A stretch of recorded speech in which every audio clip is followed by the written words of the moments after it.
जननी जन्म सौख्यानां वर्धनी कुलसंपदां पदवी पूर्व पुण्यानां लिख्यते जन्म पत्रिका गजाननं भूतगणादिसेवितं कपित्तजम्बो फलसारपक्षितम् उमासुतं शोक विनाश कारणं नमामि विघ्नेश्वर पादपङ्कजम् आदित्याय च सोमाय मंगलाय बुधाय च गुरुशुक्र शनिभ्यश्च ராகவே கேதவே நமஹ.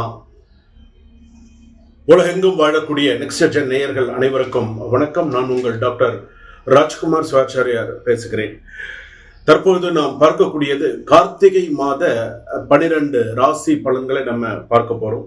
இந்த 12 ராசிகளுக்கு நேரங்கள் யோகங்கள்லாம் எப்படி இருக்கும், என்னென்ன மாற்றங்கள் நமக்கு வரப்போறது அப்படிங்கிறத நம்ம தெரிஞ்சுக்க போறோம். பொதுவாகவே கார்த்திகை மாதம் என்று சொல்வதற்கு எப்படின்னு கேட்டீங்கன்னா, ஐயப்பனுக்கு மிகவும் உகந்த ஒரு மாதம். 48 நாள் விரதம் இருந்து சபரிமலைக்கு செல்லக்கூடிய ஒரு யோகம் அம்சம் உண்டு.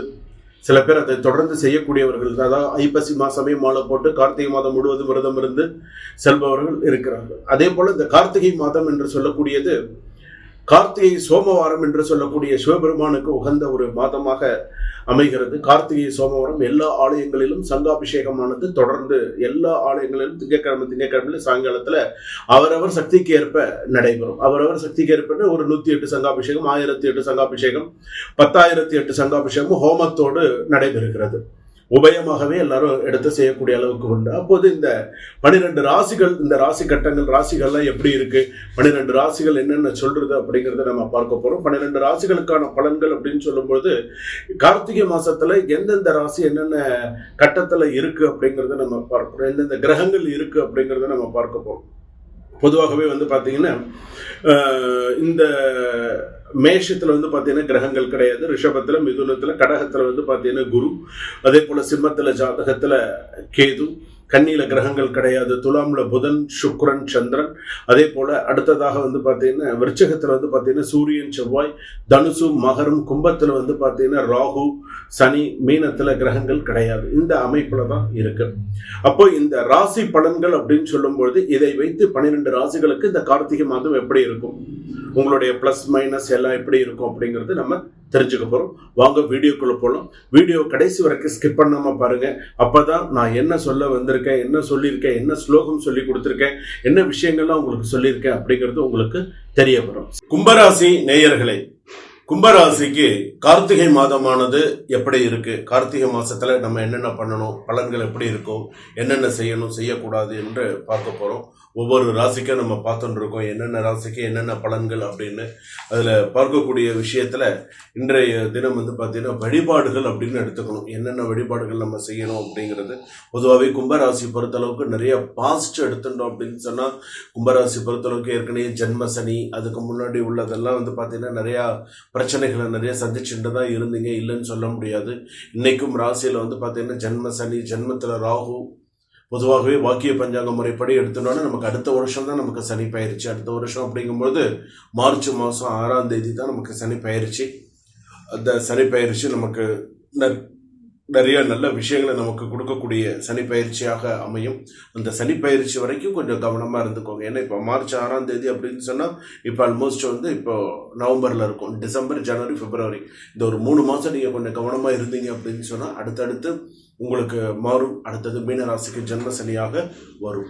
அப்ப இந்த ராசிக்கு அப்படின்னு சொல்லும்போது வேலை வாய்ப்புகள், மற்ற விஷயங்கள் எப்படி இருக்கும். பொதுவாகவே வேலை வாய்ப்புகள் அப்படின்னும்பொழுது கொஞ்சம் வேலையை தக்க வச்சுக்கிறது நல்லது.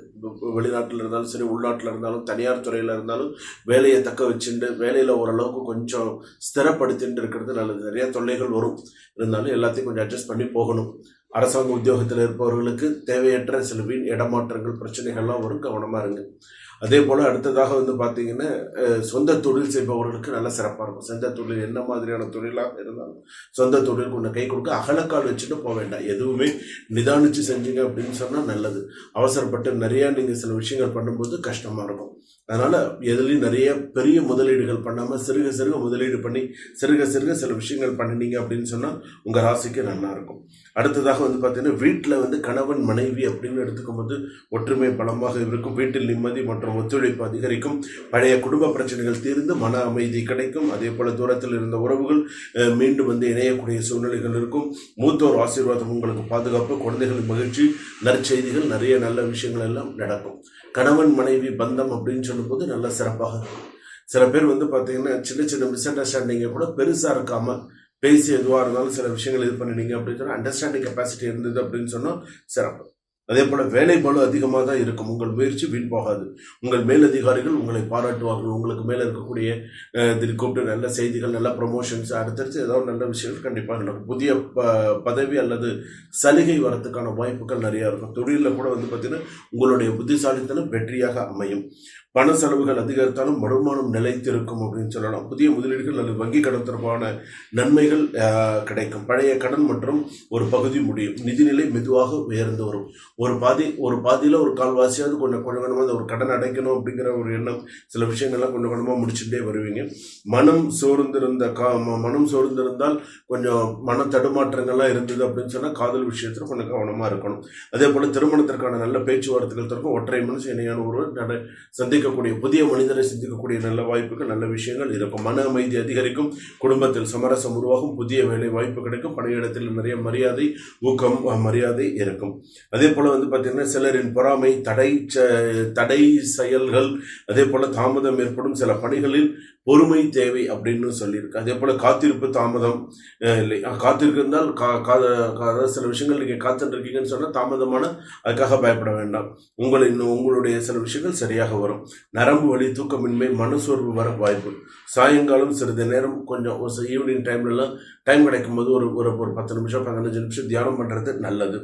சர்க்கரை இல்லாத பால் அல்லது வெந்தய நீர் அந்த மாதிரி குடிக்கிறது நல்லது. மனம் உடல் சமநிலை பெறும் அப்படின்னு சொல்லியிருக்கு. நெய் விளக்கு ஏற்றுங்க. எப்போதுமே சனி பகவானுக்கு ஒரு நெய் விளக்கு ஏற்றினீங்க அப்படின்னு சொன்னால் உங்கள் ராசிக்கு நல்லது. எப்போதுமே கும்பராசி பொறுத்தளவுக்கு சனி பகவான், ஆஞ்சநேயர் மற்றும் சனி பகவான் கும்பிடணும். அதே போல் ஆஞ்சநேயர் பகவான், அதே போல் காலபைரவர் வழிபாடு உங்களுக்கு சிறப்பை தரக்கூடியதாக இருக்கும். காலபைரவருக்கு அப்படின்னு சொல்லும்போது எப்படி நீங்கள் சனி பகவானுக்கு எள்ளு தீபம் ஏற்றினோ அதே போல் காலபைரவருக்கு சிகப்பு துணியில் மிளகு போட்டு தீபம் ஏற்றினால் சிறப்பு. மிளகு வந்து கட்டி விளக்கேற்றணும். மிளகு குறைந்தபட்சம் 27 மிளகுக்கு மேலேயாவது இருக்கணும். இருந்தால் அப்படி விளக்கு ஏற்றினீங்க அப்படின்னு சொன்னால் உங்களுடைய ராசிக்கு கொஞ்சம் சிறப்பாக இருக்கக்கூடியதாக. அதிர்ஷ்ட எண்கள் 8. நல்ல அதிர்ஷ்டமான நிறம் வந்து பார்த்தீங்கன்னா நீல நிறம். மாணவ மாணவிகளுக்கு சிறப்பாக இருக்கும். மாணவ மாணவிகள் அப்படின்னு எடுத்துனோன்னா சிறப்பாக இருக்கும்.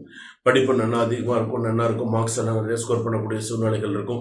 கடன் பிரச்சனைகள் இருந்தாலும் கொஞ்சம் கொஞ்சமாக சமாளிக்கக்கூடிய சூழ்நிலைகள் கார்த்திகை மாதத்தில் வரும். கார்த்திகை மாதத்தில் வர திங்கட்கிழமையெல்லாம் பயன்படுத்திக்கோங்க. சங்காபிஷேகம், கோவிலுக்கு போய் உங்களால் முடிஞ்ச ஒரு சில விஷயங்கள்லாம் நீங்கள் பண்ணிட்டீங்கன்னா உங்களுக்கு மேலே மேலே நிறைய நற்பலன்கள்லாம் கிடைக்கக்கூடிய வாய்ப்புகள் உண்டு. சொத்து சம்பந்தமான சில விஷயங்கள், சொத்து சம்பந்தமான சில சொத்து சேர்க்கைகள்லாம் வரதுக்கான வாய்ப்புகள் உண்டு. வில்லங்கம் இல்லாமல் சொத்து வாங்குறதுக்கு பாருங்கள். ஷேர் மார்க்கெட்டில் கொஞ்சம் கவனமாக இருங்க. அதுக்கு அடுத்ததாக வந்து பார்த்தீங்கன்னா உங்களுடைய மிக முக்கியமான ஒரு விஷயம் வந்து என்னென்னா, உங்களுடைய இப்போ நீங்கள் மனசில் சில திட்டங்கள் வச்சுருப்பீங்க. நான் இது பண்ணணும், இது செய்யணும்னு நினைக்கிறீங்க.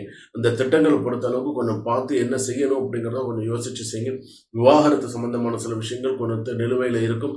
தொழில் சம்மந்தமாக மன்னிக்கணும், இது சொத்து தொடர்பான சில விஷயங்கள் வில்லங்கம் இல்லாமல் சில பார்த்துக்கோ. சில பேர் வந்து பார்த்தா சொத்து தொடர்பான சில புதிய கேஸ்லாம் பதிவாகிறதுக்கான வாய்ப்புகள் உண்டு. ஸோ இந்த சொத்து தொடர்பான விஷயங்கள்லாம் கொஞ்சம் கவனமாக இருந்துக்கிறது நல்லது. சில விஷயங்கள்லாம் நீங்கள் பார்த்து செஞ்சீங்க அப்படின்னு சொன்னால் கும்பராசி பொறுத்தளவுக்கு நல்லாயிருக்கும். மன சஞ்சலங்கள் அதிகமாக இருக்குது, மன கஷ்டங்கள் அதிகமாக தான் இருக்குது கும்பராசி பொறுத்தளவுக்கு. எப்போ நமக்கு நல்ல காலம் வரும் அப்படிங்கிற மாதிரி இருக்குது. சதய நட்சத்திரம் கும்பராசி, அவிட்ட நட்சத்திரம் அதே கும்பராசி. அதே போல் வந்து பார்த்தீங்கன்னா இந்த புரட்டாதி நட்சத்திரம் கும்பராசிலாம் இதில் சதயம் கும்பம்லாம் கொஞ்சம் பிரச்சனைகள் தான் இருந்தாலும் சமாளிக்கக்கூடிய சூழ்நிலையில் இருக்குது. 78% வரைக்கும் சிறப்பாக இருக்கும். சுபம். வாழ்க வளமுடன். சொன்ன பரிகாரங்களை செய்ய சுபம்.